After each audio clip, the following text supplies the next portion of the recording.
Well, howdy folks, this is Lugnut back with video 2 on the Mellow Yellow Days of Thunder build. As you can see, if you watched the last video, you remember I said that I had to dechrome the chrome tree, and I reapplied the same bare aluminum paint that I've been putting on stuff already in this build.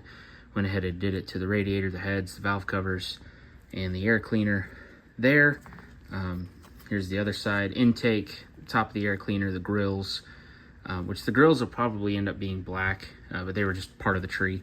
So that finished. I did not paint the engine block half because honestly it looks fine with the molded black plastic, especially for the fact that it's going to be mostly covered up by all the extra engine parts. So that turned out decently well, I think, even just as it is. There's the back half of the exhaust.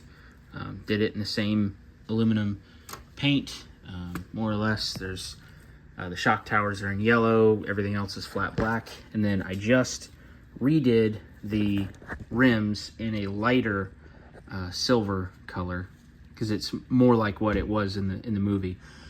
For those of you that have seen the movie, I am 100% basing this car off of the scene toward the end, because this car only appears in the end of the movie, but the scene specifically in the garage before the beginning of the race where Harry Hogg is talking to the car as he does a couple times through the movie. But the movie's so inconsistent with how many different variants there are in these cars, and when they have silver wheels or black wheels, what color the paint is, where the decals are, yada yada, blah blah blah.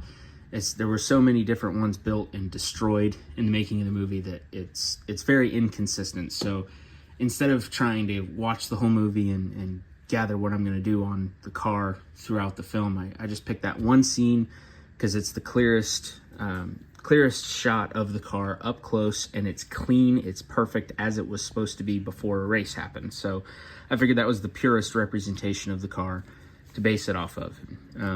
So that's what we're going with, and this is the progress. And you can see I painted the dash dials, and I got the little red pin in there to do the hands on the dials. I'm gonna go in with a silver Sharpie and try and line the outside edges of the dials there, see if we can make it a little sharper.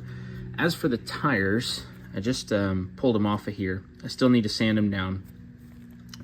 But they have these embossed letters, as do most Goodyear tires from most older NASCAR model kits from the early 90s. All the ones that I've built, they've all had this, and I usually jelly roll the lettering there, which turns out pretty well. But I think I'm going to try on this one. Included on the decal sheet, if I can get it out of here to show you, they actually included decals for the Goodyear Eagle on the tires. So I'll probably try using those for the first time on these tires, and if they don't work and they fail horribly, I'll spin the tires around and jelly roll the embossed side like I always do, because I know that works. So it's a good backup plan to fall back on.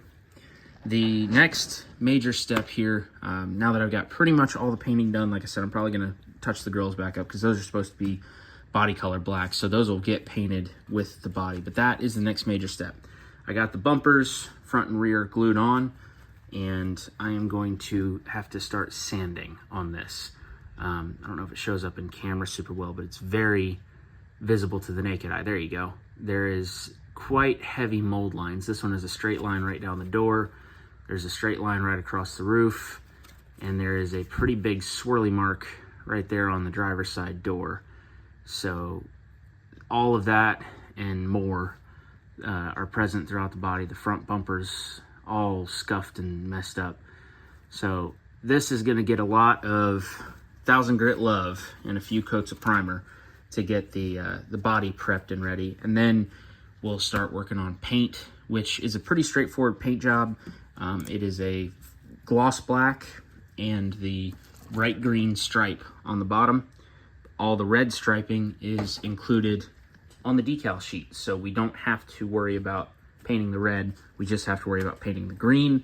And for those of you that have been longtime viewers of the channel, you know Jethro has done the old T-Bucket and that Dodge Daytona Charger in a really loud green color. He's pretty sure he's still got some of that left, and that's probably going to be the bottom section of this car. But that's going to probably about do it. I think I've kept you guys long enough here for video 2 update. So we're doing pretty well with it. So thank you guys for watching, tuning in, and I'll probably have this thing done very shortly. So this is Lugnut, over and out.